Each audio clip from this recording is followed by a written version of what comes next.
আসসালামু আলাইকুম আমার মায়ার ভাই বন্ধুরা, আমি আপনারা ভাই মিনি ব্লগস।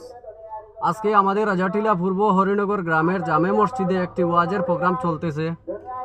আমার ভাই এই দোকান নিয়ে আইসেন বহুত দূর দূরান্ত থাকি। চলো একটু দৃশ্য দেখাইমু আপনারা রে। ভাইয়ের ভিডিও দেখিয়া যদি ভালো লাগে একটু লাইক কমেন্ট শেয়ার করবা। একটু দৃশ্যটা দেখাই আপনারা রে।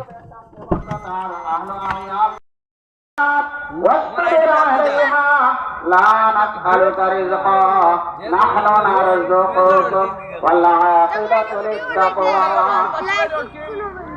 صلى الله على سيدنا ومولانا محمد وعلى آله وأصحابه وسلم এই আয়াতে করিমার মধ্যে আল্লাহ আমাকে ফরমায় মা মিন দাব্বাতিন ফিল আরদি দুনিয়ার জমিনে চলাফেরা করনেওয়ালা যত মাখলুক আছে খাওয়ার যোগ্য হ্যালো গাইস, ভাই একটু সাপোর্ট করিও, স্পেশাল সমস্ত রিজিক আল্লাহ রাব্বুল আলামিন আমার ভিডিওটা শেয়ার করিও, বেশি বেশি করে লাইক করিও। মাখলুকরে দুনিয়ার আমরা ওয়াজর দাওয়াত চাও ভাই, ওয়াজর দাওয়াত ভাই দেখিয়া ভাই টাইম তুমি রিজিকের তালাশের মধ্যে করিয়া আমি আল্লাহর মাওলানা পেজের নাম এক্সপ্রেসর অর্ডিং মারলে ভাইবা। ঠিক আছে সবাইকে সাপোর্ট করিও, ফলো লাইক সাবস্ক্রাইব করিও।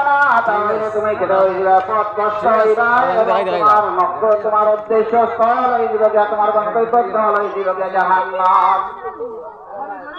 তো আল্লাহ পাক পরওয়ারদিগারে আলামিন আরো দোকান আছে এই পবিত্র কোরআনে কারীমের মধ্যে আমরা মুসলমান হিসাবে মুসলমানের করণীয় জন্ম থেকে লইয়া মৌত পর্যন্ত যা কিছু আছে এক রায় পরিমাণ ছাড়িয়া দেওয়া হইছে না, সব পুঙ্খানুপুঙ্খ ভাবে ফের মারিয়া আল্লাহ তাকে পরিষ্কার কোরআনে কারীমের মধ্যে বর্ণনা করছেন। এটার বিশ্লেষণ করছেন হাদিসে নববীর মাধ্যমে আল্লাহর রাসূল মুহাম্মদ আরবি সাল্লাল্লাহু আলাইহি ওয়াসাল্লাম সাহাবায়ে কেরাম হরে লইয়া বুঝাইয়া দিছেন। দোকান শেষ করলাম।